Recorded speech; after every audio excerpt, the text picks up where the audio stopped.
I didn't mean for it to happen. But the second I sat in the back seat that night, something shifted. Something I couldn't name, not then.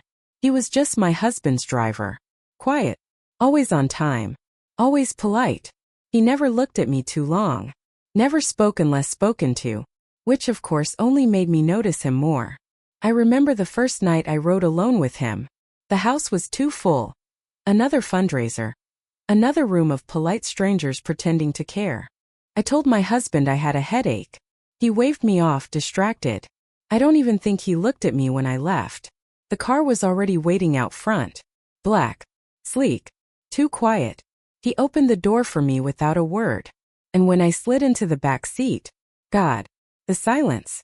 The soft creak of leather beneath me. The faint scent of cologne mixed with something warmer. Like worn-in skin and late nights. He closed the door behind me. And in that sealed quiet I felt alone. But not really. He was there. Just a few feet away. On the other side of the glass. I watched the back of his neck in the rearview mirror. The way he sat so still. So steady. Like he was made of stone. We didn't speak. Not a word. The city passed in flashes outside the window. But inside it was just breath. Silence. Leather. Him. And somewhere between the hills and home, I wondered what his hands felt like on a steering wheel. Or anywhere else. I should have gotten out when we stopped. I should have thanked him and walked inside. But I didn't. I waited. One beat too long. And in that pause he turned. Met my eyes in the mirror. And that's when I realized. He'd been watching me too. I should have looked away. Pretended I hadn't noticed. But I didn't. I held his gaze longer than I meant to. Something passed between us in that mirror. Not a word. Not even a smile. Just heat. Dense and quiet. Like the space between thunder and lightning. He was the first to break it. He turned forward again, calm, unreadable. But I could feel it now. The weight of him. Even in stillness. I stepped out of the car too quickly. Pretending I hadn't felt anything. The night air hit me hard. Cold. But I was flushed. Too warm beneath my skin. I didn't sleep well that night. I kept thinking of how close he was. Just behind a thin pane of glass. And how he looked at me, not with hunger but with control. It made me feel something I hadn't felt in years. Seen. Not as a wife. Or a name on a guest list. But as a woman. The next morning everything was normal. My husband kissed my cheek, distracted by his phone. The driver was already outside. Holding the car door open with that same blank expression. But I noticed it now. The tension in his jaw. The way his eyes flicked to mine. Just for a second longer than necessary. I sat in the back again. This time I didn't look away. And neither did he. I could feel it building. Not fast. Not messy. But slow like water heating to a boil. One afternoon, I dropped my phone between the seats. He reached for it before I did. Our hands brushed. It should have meant nothing. But the way my skin reacted. It was like a secret lit beneath my ribs. That night, I asked my husband if he knew anything about him. Who? He said, not even looking up. Your driver, I said. He shrugged. Don't know. He came recommended. Then he kissed my forehead and said goodnight. But I didn't sleep. Because now I couldn't stop thinking. Recommended by who? And what else hadn't I noticed about the man waiting outside my door? The next time I rode with him I didn't speak. Neither did he. But the silence between us had changed. It wasn't empty anymore. It was thick. With things we hadn't said. Things we weren't supposed to feel. The hum of the engine felt louder. Every small movement. His hand shifting gears, the slow drag of breath. Echoed like a secret being told. I watched him in the mirror again. Not obviously. Just enough. He never looked back this time. But I saw the corners of his mouth twitch like he knew I was watching. And still not a single word. I started inventing reasons to leave the house. Errands that didn't need doing. Appointments I could have rescheduled. Just to sit behind him. Just to be near him. It was madness. I knew that. But madness has a rhythm. And ours pulsed in the silence between front seat and back. One evening it rained. Hard. Fast. The kind of rain that makes the world feel farther away. When I got into the car I was soaked. Hair sticking to my skin, dress clinging in places I didn't mean it to. He didn't say a word. But his jaw tightened. I saw his hands grip the wheel a little harder than usual. I wrapped my arms around myself, shivering, not from cold. And then, he reached back. Just for a moment. Held out his jacket, wordless. I stared at it, then at him. And in that one gesture, without a single syllable, I felt more seen than I had in my entire marriage. I took it. Wrapped myself in his scent. Leather. Heat. Him. We drove in silence. But this time, felt like foreplay. And when he dropped me off, he didn't wait for me to say thank you. He just drove off. Fast. Like he was afraid of what might happen if he stayed 1 second longer. After that night in the rain, everything changed. Except nothing had. We still didn't talk. Still kept our distance. But I felt it. Every time. Like the air shifted when he was near. Like my body knew before my mind would admit it. I stopped riding in the back seat. The next morning when he opened the door, I slid into the front. Close enough to feel the warmth coming off his skin. He didn't flinch. Didn't ask why. He just adjusted the mirror, like it was nothing. But his hands, I saw them clench once, then steady again. We drove without music. Without words. Only the occasional turn signal breaking the silence like a sigh. And I sat there pretending to look out the window, while my entire body felt like it was leaning toward him. I started to notice things. The way his sleeve pulled back when he turned the wheel. The small scar on his hand. How he always kept the car warm. Not hot, just enough. It was intimacy without touch. And somehow that was worse. Because it made me want more. One afternoon he picked me up later than usual. Said nothing. But I could feel something was off. His jaw was tight. His movements clipped. We were halfway home when I finally asked softly, "Are you okay?" He didn't answer right away. Just kept driving, eyes fixed ahead. Then low, almost to himself, he said, "I don't like this." My chest tightened. Like what? His hands flexed around the wheel. This job. The way he treats you. The way you sit there pretending you're not alone.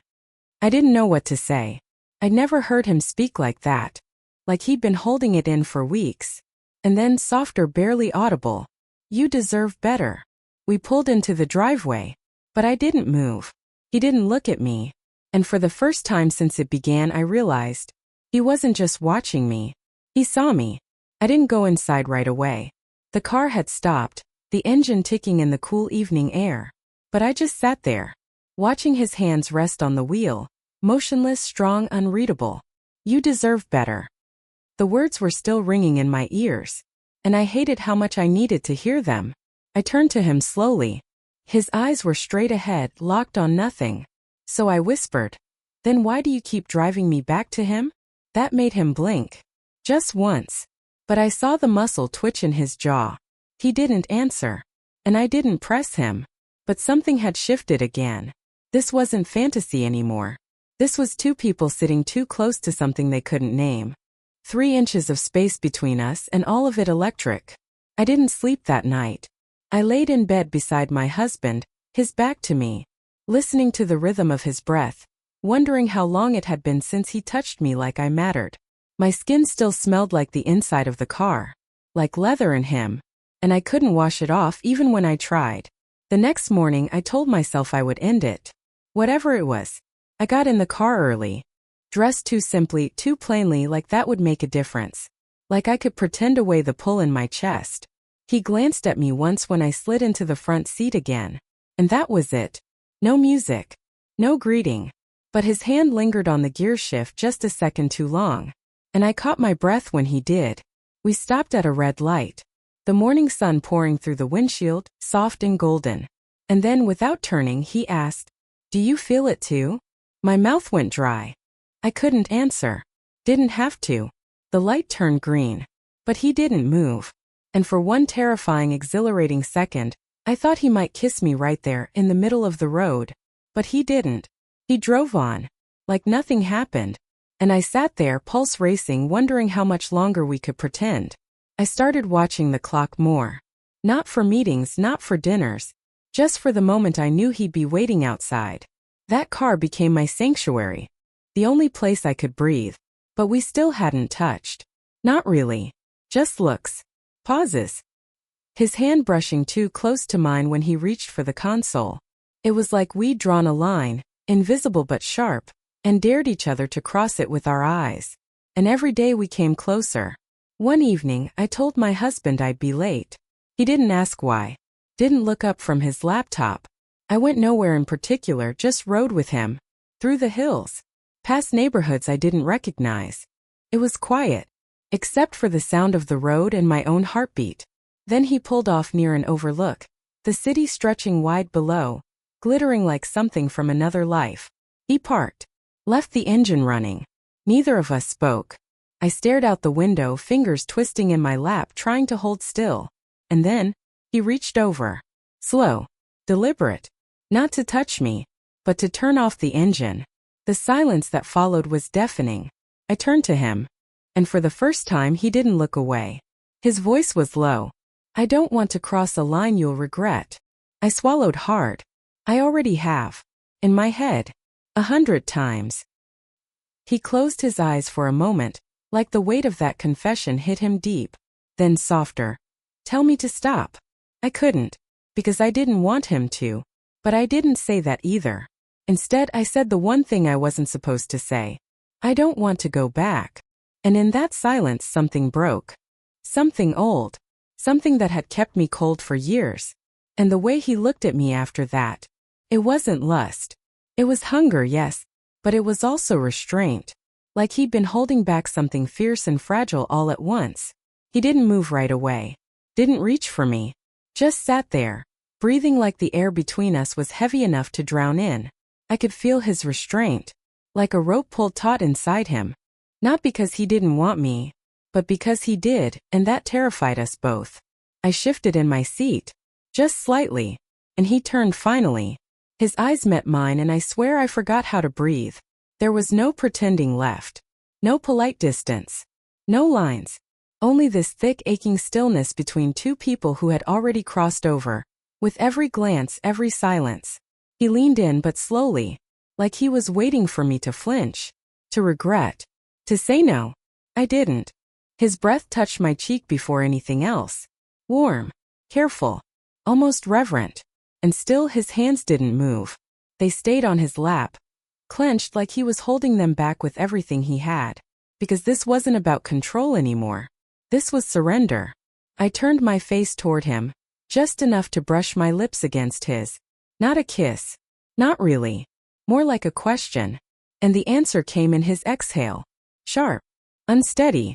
He whispered, "This isn't fair." And I whispered back, "I know." But neither of us moved. The tension was unbearable, and holy.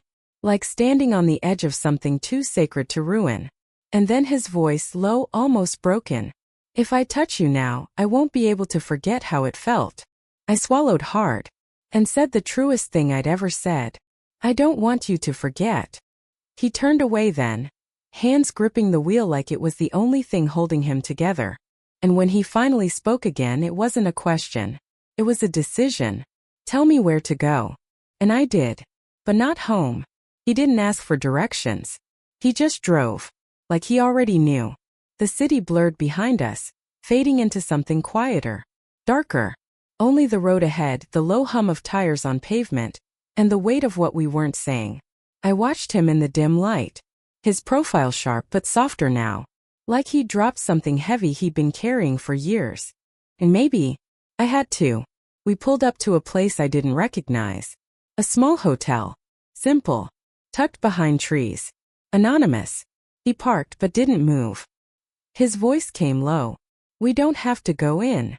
I reached for the door handle without answering. Not because I was sure. But because I was done being sure. Being safe. Being numb. Inside everything was quiet. Muted lights. Warm wood. A single key on the counter. Handed over without a question. Room 204. We walked the hallway in silence. Our steps matched, slow, measured, deliberate. And when the door closed behind us, he still didn't touch me.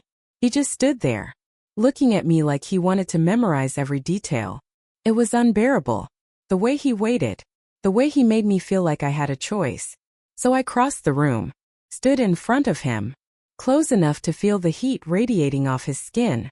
And I whispered, You don't have to be careful with me. He exhaled, slow, shaky. And finally, he reached for me. Not in a rush. Not in hunger. But like he'd been waiting his whole life for permission. His hands didn't search. They listened. To every breath I took. Every quiet yes I didn't say out loud. We didn't rush. We didn't even speak. Because some moments are too full for language. There was no past. No husband. No title. No shame. Just two people learning each other by touch. And silence. Later, as I lay against his chest, his heartbeat under my ear, he whispered something into my hair. I didn't ask him to repeat it, because I already knew.